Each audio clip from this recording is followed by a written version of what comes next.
Hello नमस्ते, most welcome सभी का। देखो इस वाले सेशन में उत्तर प्रदेश की जीएस को देख रहे हैं। तो उत्तर प्रदेश में सर्वाधिक वनावरण क्षेत्र वाले जिले देखते हैं। देखो अभी जो ज्यादा वाले हैं पहले ये देखते हैं, उसके बाद कम वाले भी देखेंगे। तो सबसे ज्यादा उत्तर प्रदेश में जो आपको वन मिलते हैं वो सोनभद्र में मिलते हैं। लगभग अगर आप देखोगे ये है 2407.87 किलोमीटर स्क्वायर एरिया में आपको मिलेगा। तो आपको एक तो बिल्कुल अगर आपसे पूछा जाए कि भाई सबसे ज्यादा वन क्षेत्रफल में कहां है उत्तर प्रदेश में, सोनभद्र, ये तो हो गया आसान क्वेश्चन। अब आपसे बोल दे कि हमें तो टॉप 4 बताओ या टॉप 3 बताओ, ठीक है भाई। तो उसके बाद हम लेंगे लखीमपुर खीरी को, सोनभद्र के बाद लखीमपुर खीरी तराई क्षेत्र में स्थित घने वनों के लिए प्रसिद्ध है ये, और ये है 1234.13 वर्ग किलोमीटर। यहां आप 2407 याद रख सकते हो, 1234 सेकंड नंबर पे लखीमपुर खीरी। तीसरे पर आ जाओ मिर्जापुर, विंध्याचल क्षेत्र का प्रमुख वन क्षेत्र है ये, 736.91 वर्ग किलोमीटर। बताओ, ये तो इतने से जंगल तो टॉप 3 में है उत्तर प्रदेश में, सोचने वाली बात है, ठीक है भाई। अगला देखते हैं पीलीभीत, तराई क्षेत्र में पीलीभीत टाइगर रिजर्व के कारण प्रसिद्ध है और 673 पे लगाओगे। पहले पर कौन है अगर हम देखें, सोनभद्र मिलेगा, फिर लखीमपुर खीरी मिलेगा, फिर कौन सा मिलेगा, मिर्जापुर मिलेगा, और लास्ट में पीलीभीत मिलेगा। तो ये आप ध्यान रखना है, टॉप 4 ये हो गए। अब आते हैं कम वालों पर, ठीक है भाई। अब कम वाले में अगर हम देखें, संत रविदास नगर यानी कि जिसको भदोही बोलते, ठीक है भाई। अगर आप देखोगे वन क्षेत्र लगभग 5.22 वर्ग किलोमीटर। बताओ, ये कोई जंगल है? सोचने वाली बात है ना भाई। फिर आ जाओ भदोही के बाद मऊ, अगर हम देखेंगे घनी आबादी के कारण वन क्षेत्र अत्यंत बहुत कम है ना भाई, 11.37 वर्ग किलोमीटर। ओके, उसके बाद संभल, तराई व दोआबी क्षेत्र के बाहर स्थित वनावरण सीमित, 12.47 वर्ग किलोमीटर। बताओ कितना कम है। संत कबीर नगर, अगर आप देखोगे इसमें से उत्तर प्रदेश के कम वन क्षेत्र वाले जिलों में शामिल है, 14.13। आपको जो ध्यान रखने हैं जरूर जरूर वो संत रविदास नगर और मऊ। कम वाले में टॉप 4 तक पहुंचे वो बहुत मुश्किल है, सिर्फ टॉप 2 तक पहुंच सकता है, ये ध्यान रखना, ठीक है भाई।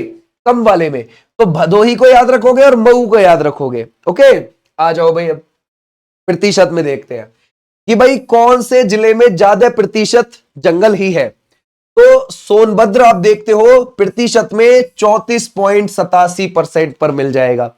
उसके बाद चंदौली को आप देखते हो, विंध्यन क्षेत्र में स्थित अच्छा वन आवरण है, अगर हम देखेंगे 21.63%। ओके, सोनभद्र प्रतिशत में ऊपर है, और सोनभद्र तो एरिया वाइज में भी ऊपर है, ठीक है भाई। चंदौली अगर आप देखोगे सेकंड नंबर पर परसेंटेज में। श्रावस्ती आपको देखने को मिल जाएगा 20.95, ठीक है भाई, तराई क्षेत्र का जिला है ये। ओके, चित्रकूट विंध्याचल क्षेत्र का प्रमुख जिला 79% आपको यहां मिल जाएगा। तो इसमें किस किस को ऊपर लोगे आप भाई, सोनभद्र को और चंदौली को लोगे। प्रतिशत के मामले में ये ध्यान रखना है, ये दो बिल्कुल दिमाग में सेट होने चाहिए। उम्मीद है यही याद हो गए होंगे, क्वेश्चन देख के तो तुम वैसे भी लगाई दोगे आराम से इसको अब। ओके भाई, अब उत्तर प्रदेश में न्यूनतम वन प्रतिशत वाला बताओ, ये है संभल। ये देखो इसका प्रतिशत देखो, आधा प्रतिशत है ना, तो 0.50%। ओके भाई, अगर हम देखेंगे भदोही संत रविदास नगर में आपको अत्यंत नगरीकरण व कृषि भूमि के कारण वन क्षेत्र बहुत ही कम आपको मिलेगा, 0.51%। ओके, फिर मैनपुरी मिलेगा, मध्य दोआब क्षेत्र का जिला, सीमित वनावरण 0.63। मऊ घनी आबादी के कारण वन प्रतिशत अत्यंत कम, 0.66। याद कौन से रखने हैं यहां पर, भदोही और संभल को याद रखोगे कम वाले में, है ना भाई। भदोही और संभल को आप याद रखोगे यहां पर कम वाले। ओके, क्लियर हो जाएगा, ये जरूर जरूर ध्यान रखना दो। अच्छा, उत्तर प्रदेश के प्रमुख खेल मैदान को अगर हम देखें, केडी सिंह बाबू स्टेडियम, ये आपको देखने को मिल जाएगा कहां, लखनऊ के अंदर। एथलेटिक्स में हॉकी के लिए प्रसिद्ध राज्य स्तरीय स्टेडियम है। बुद्ध सर्किट इंटरनेशनल बहुत आता है ये एग्जाम में। अगर हम देखें ग्रेटर नोएडा में है। भारत का प्रमुख फार्मूला 1 रेस ट्रैक अंतरराष्ट्रीय स्तर पर प्रसिद्ध। फैजाबाद खेल परिषद, अगर हम देखें ये परिसर स्थान, ये आपको देखने को मिलेगा फैजाबाद, अयोध्या। अब तो फैजाबाद को अयोध्या बोलने लग गए, ठीक है भाई। अगर हम देखेंगे क्षेत्रीय व राज्य स्तरीय खेल प्रतियोगिताओं का आपको केंद्र देखने को मिलेगा। ठीक है भाई, आ जाओ नेक्स्ट पर। ग्रीन पार्क स्टेडियम कहां? कानपुर। ऐतिहासिक क्रिकेट स्टेडियम अंतरराष्ट्रीय मैचों की मेजबानी करता है। ग्रेटर नोएडा क्रिकेट स्टेडियम शहीद विजय सिंह पथिक स्पोर्ट कॉम्प्लेक्स आपको ये देखने को मिल जाएगा। ठीक है भाई, ऐसे ध्यान रखोगे। स्थान है आपका ग्रेटर नोएडा। ठीक है भाई, क्लियर हो जाएगा। और ये आधुनिक सुविधाओं वाला प्रमुख क्रिकेट मैदान है। ओके, अगर हम देखें, अच्छा एक और ध्यान रखना, Bharat Ratna Shri Atal Bihari Vajpayee international cricket stadium, वो जिसको पहले इकाना बोलते थे, ये कहां मिलेगा? लखनऊ में मिलेगा। ठीक है, तो ये भी आप ध्यान रखोगे ही रखोगे। अब खनिज पदार्थ को देख लेते हैं थोड़ा सा।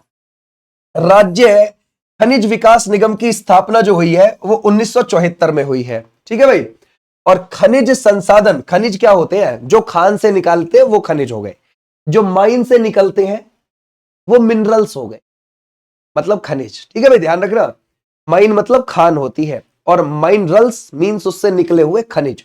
ठीक है भाई, तो खनिज संसाधनों के लिहाज से उत्तर प्रदेश एक निम्न मध्य श्रेणी का राज्य है, यानी कि थोड़े बहुत ही है, ज्यादा नहीं है। ठीक है भाई, राज्य में कोयले का सबसे बड़ा भंडार सोनभद्र की तरफ मिल जाएगा आपको। जनजातीय जिला है और सोनभद्र 4 तो राज्यों के साथ सीमा लगा देता है, मध्य प्रदेश से भी लगाता है, छत्तीसगढ़ से भी, झारखंड से भी, बिहार से भी। ठीक है भाई, अगर हम देखें राज्य में तांबे का भंडार सोनराई ललितपुर में आपको ये देखने को मिल जाना है।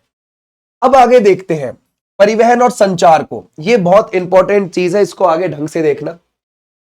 राष्ट्रीय राजमार्ग की लंबाई के मामले में देश में राज्य का स्थान है दूसरा। तो पहले पर कौन है जी? महाराष्ट्र है, लगभग 18,000 किलोमीटर के साथ फर्स्ट पर है वो। ठीक है भाई, क्लियर हो जाएगा, है ना? किसकी बात कर रहे हैं हम? राष्ट्रीय राजमार्ग, नेशनल हाईवेज की बात कर रहे हैं, नेशनल हाईवेज की। ठीक है भाई, उत्तर प्रदेश राज्य राजमार्ग प्राधिकरण का गठन ये 2004 में हुआ है। ठीक है भाई, यमुना एक्सप्रेसवे औद्योगिक विकास प्राधिकरण का गठन ये 2001 में हुआ है। राज्य का सबसे लंबा राजमार्ग राष्ट्रीय राजमार्ग 19, पुराना नाम इसका NH2 है ना भाई, ग्रांड ट्रंक रोड का हिस्सा ये उस समय भी था, आज भी था। ठीक है भाई, ग्रांड ट्रंक रोड आपकी कहां से कहां तक है? आज के समय पे अगर आप इंडिया में देखोगे तो कोलकाता से लेकर अट्टारी बॉर्डर पंजाब तक, पहले कोलकाता से दिल्ली और दिल्ली से अट्टारी बॉर्डर पंजाब तक, लेकिन पहले ये कहां से कहां तक थी? पहले जाओगे आप सोनार गांव बांग्लादेश के अंदर, वहां से चटगांव आओ, चटगांव से कोलकाता, कोलकाता से दिल्ली, दिल्ली से अट्टारी बॉर्डर पंजाब, वहां से पेशावर पाकिस्तान तक। इतना लंबा था ये GT road, grand trunk road, जो किसने बनवाया था? शेरशाह सूरी ने। तो आज तो भाई पाकिस्तान में चला गया कुछ हिस्सा, कुछ बांग्लादेश में चला गया, हमारे में जितना बचा हम उतने को पढ़ रहे हैं। ठीक है, तो ध्यान रखोगे, राज्य का सबसे लंबा राजमार्ग हमारा राष्ट्रीय राजमार्ग, आज के समय पे 19 नाम दे दिया इसका, वरना पुराना नाम क्या था? NH2 नाम था। ओके भाई, आ जाओ नेक्स्ट पर। देश का सबसे लंबा हरित क्षेत्र नियंत्रित पहुंच एक्सप्रेसवे पूर्वांचल एक्सप्रेसवे है ना भाई, 340.8 किलोमीटर है ना, ध्यान रखोगे। एक्सप्रेसवे की बात कर रहे हैं हम।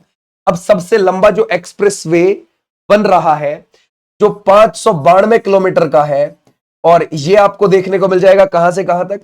ये आपको देखने को मिल जाएगा प्रयागराज और मेरठ के बीच में। ठीक है भाई, क्लियर हो जाएगा। चुनाव से पहले उसका उद्घाटन देखने को मिल ही जाएगा तुम्हें। ठीक है भाई, उत्तर प्रदेश राज्य सड़क परिवहन निगम की स्थापना 1972 में हुई है। कब हुई है? 1972। उत्तर प्रदेश राज्य पुल निगम की स्थापना 1973 में हुई है। देखो, सड़क की कब हुई है? 72 में। पुल की कब हुई है? 73 में। आराम से याद रख सकते हो, सड़क पुल। ठीक है भाई, 72 73। ओके, विश्व का सबसे लंबा रेलवे प्लेटफॉर्म, देखो पहले गोरखपुर था, अब नहीं है। ठीक है भाई, ध्यान रखोगे, अब इसका रिकॉर्ड तोड़ दिया है ना। अगर आप देखोगे इसकी जो लंबाई आपको मिलेगी वो कितनी मिलेगी? 1366.33 मीटर। इसका रिकॉर्ड तोड़ दिया, किसने तोड़ दिया? वो तोड़ दिया सिद्धारुद्धा स्वामी ने। याद रखोगे, सिद्धारुद्धा है ना भाई, सिद्धारुद्धा स्वामी। रेलवे स्टेशन कहां पर मिलेगा आपको? हुगली में मिल जाएगा आपको, हुगली में। ठीक है भाई, हुगली कहां है? ये कर्नाटक में है। तो उसका हो गया है कितना? 1507 मीटर लंबा।